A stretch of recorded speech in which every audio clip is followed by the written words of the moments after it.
Hi, how's it going? This is Resident of Collingwood for YouTube, resident _of Collingwood for BitChute, and I'm here to do 3 videos today, and I'll be doing one later tonight, obviously.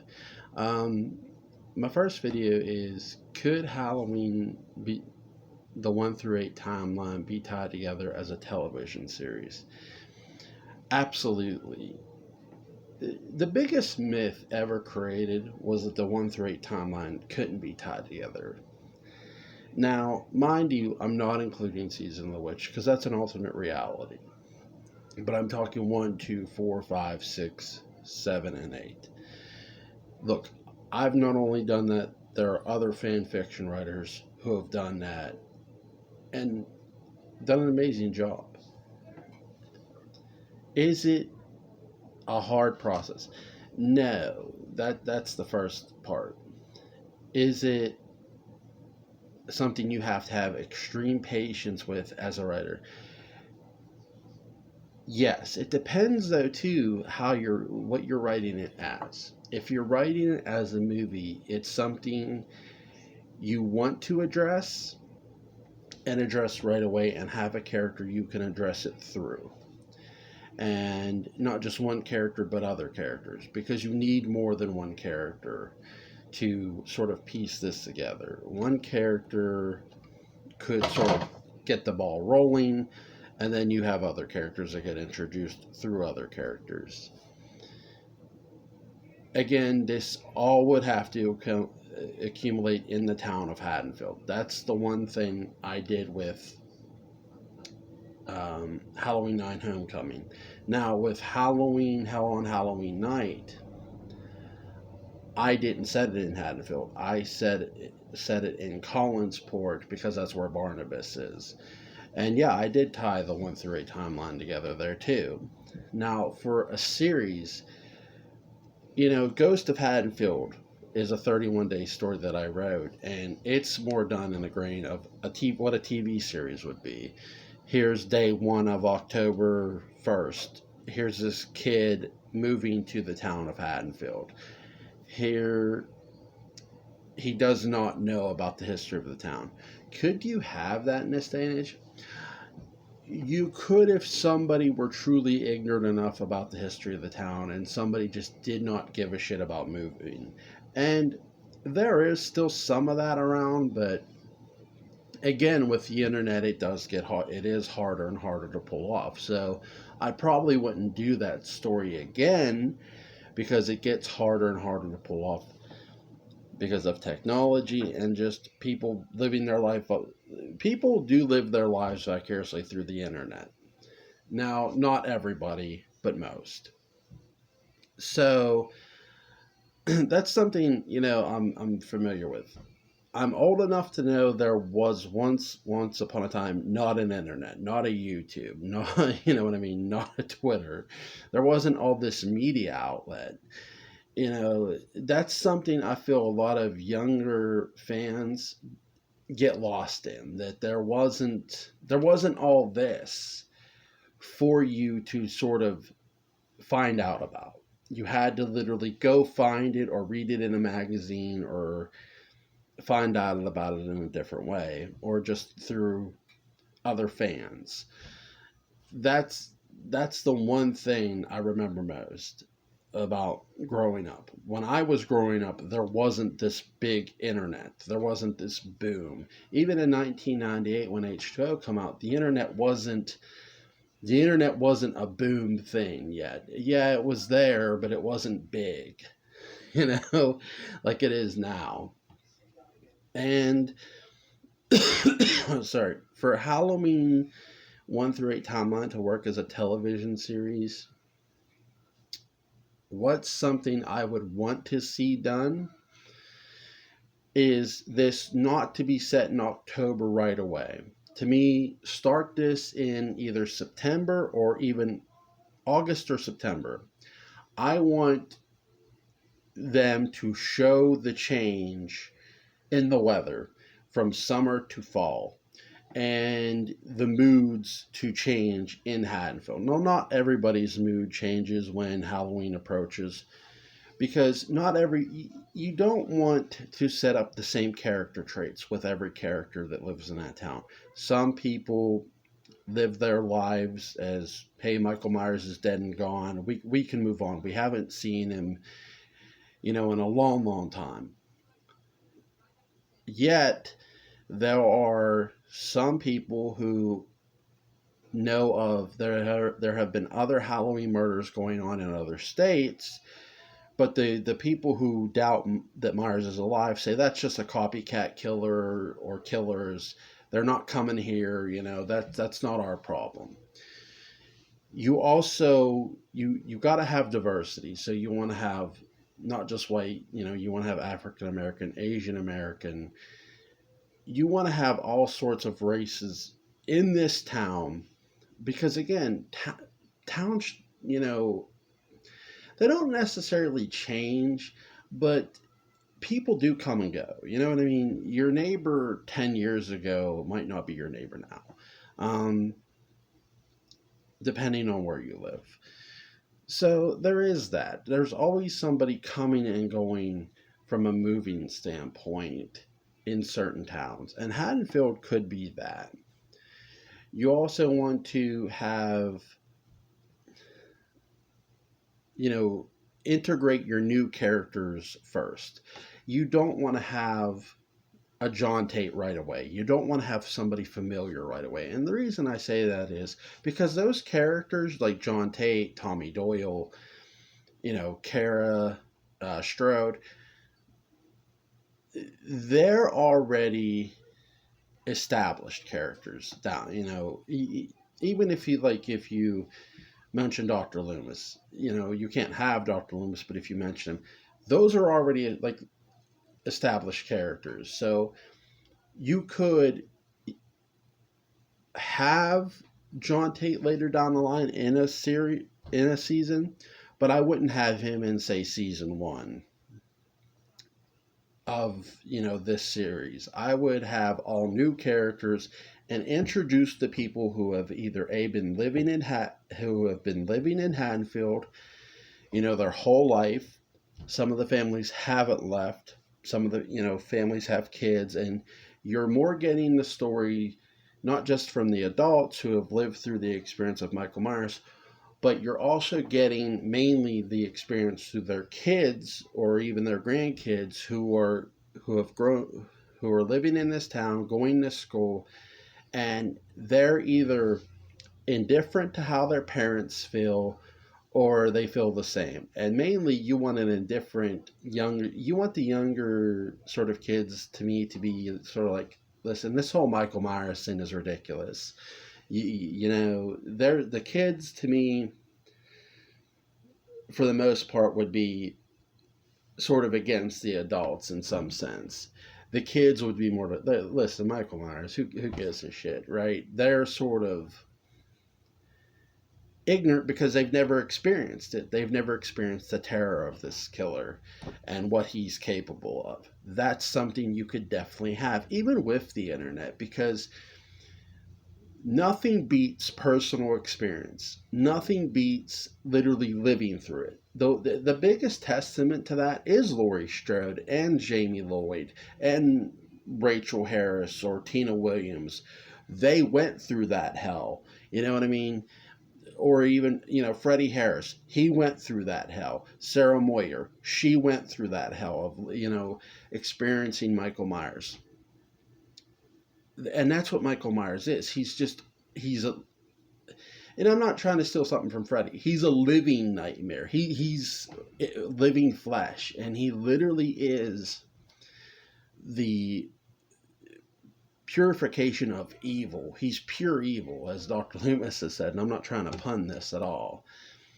I do think that if you build your new characters, each individually, and have these kids built individually, but they do talk amongst each other, not just together. They talk through their cell phones, they text, even in class, and then one of them gets busted. You tell the story of them actually going to school and in school. You tell the story of there's a sports team that Haddonfield has literally done everything to move on from Michael Myers. Yes, Halloween would be reinstated. Halloween has been in, I would have this series say Halloween has been reinstated since 2007. That Halloween has been back in Haddonfield for some time, and you're hearing about this throughout the series as October approaches and approaches and approaches. And again, some people feel that it's not wise to celebrate this holiday considering all the murders that have happened. And some people feel, look, it's over, move on. Would Michael Myers appear in season 1? No. And I'll tell you why I wouldn't have that. It's because you want to build up to it into the second season. The second season is when Myers would appear. And no, John Tate would not appear in season 2 either. Where John Tate would appear would be in season 3, after Myers has already come and gone and attacked and killed more teens in Haddonfield in season 2. Season 1 would be sort of, see, this town has moved on from Michael Myers. What would I do with the Myers house? The biggest, to me, spit in your face move you can make that I think Halloween 6 did correctly, have somebody living in the Myers house. Tearing that thing down is a tragedy, really. The Myers house itself is literally its own legend. It's as much of a legend of as Michael Myers. It's literally 1 and 1A, you know what I mean? It's like Dr. Loomis and Michael Myers, 1 and 1A. They're both big, you can't have one without the other, right? So to me, you would have the Myers house and somebody living in the Myers house. Would that be the centerpiece? No, but people would make mention of it, and there would be a girl living in the house, a family, and this girl. And oddly enough, she would be have her room in Judith's room, and people would remind her, "You do know Judith Myers was murdered where you sleep," and she would be like, "Look, I don't know who the fuck that. I don't care. The house is fine." So, again, you could have all this and do a series on Halloween.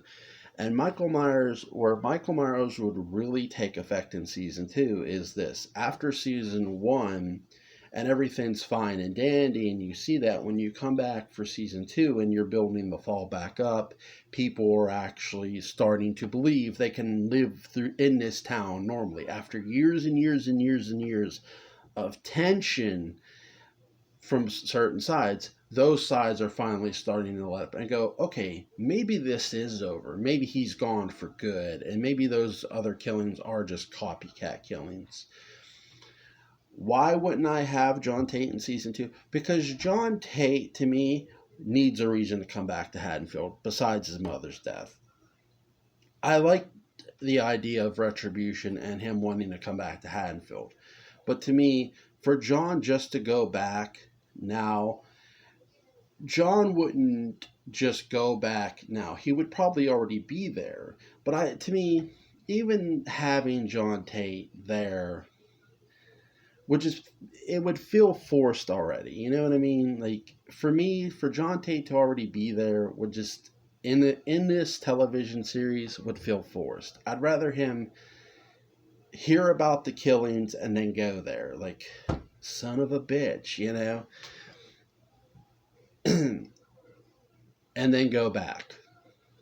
Would Tommy Doyle be there? No. Tommy and Kara have moved on from Michael as well. And no, they would not go back. They would not appear in season 3. Just John would.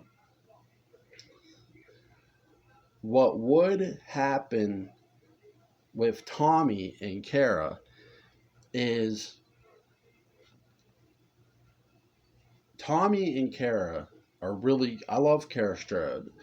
So Tommy and Kara have been living in Europe, to me. Tommy and Kara went to London, where Dr. Loomis originated from, and they've been living there ever since. Kara would become Dr. Kara Strode, a major in psychology, because, remind you, she was studying to become that. Tommy has become an online teacher of the occult, which would make sense. So again, that's things I would have for those characters. So you would get them just eventually. And I think that's more of a way to do it than just throw them into Haddonfield or have them already there.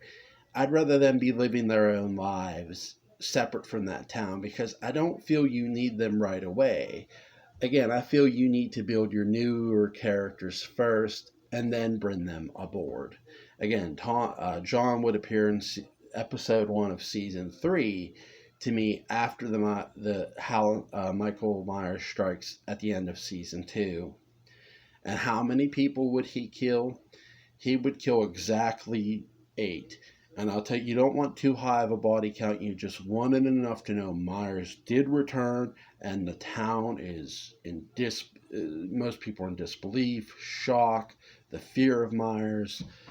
They thought this was over, and the headline of this would actually season 3 would sort of start somewhat at the beginning of November, and the headline of the Haddonfield newspaper and a lot of the newspapers around the world, killer returns home to strike again.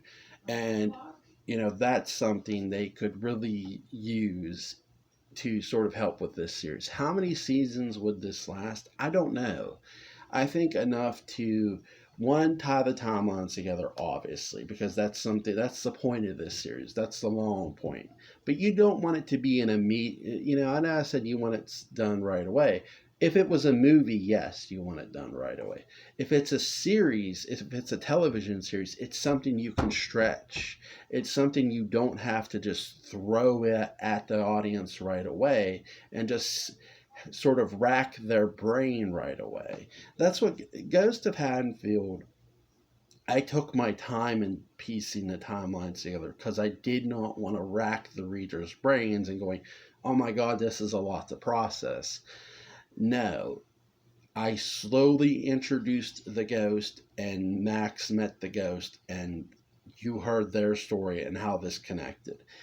That's something, again, you don't want to do through Ghost in this story. You want to do through the living, and you want to do it slowly but surely, not all at once. Because if you do all at once, it's just going to be like, wait, what? So again, I think Halloween as a series television series, especially the 1 through 8 timeline, could work. And I think it could work really better even as a television series than a movie because, again, you're not throwing everything at the audience within a 2-hour frame. You're slowly building new characters and then bringing back some of the old ones to piece things together of why they have, like, this happened to this one, this happened to that one, meeting the other people, meeting, how they didn't know back then, and obviously Laurie's first death would be included. Faked death, obviously, and you would touch upon that. So I definitely think Halloween could work as a TV series. Let me hear you guys' thoughts and opinions. What would you do? Um, Again, that's just what I would do.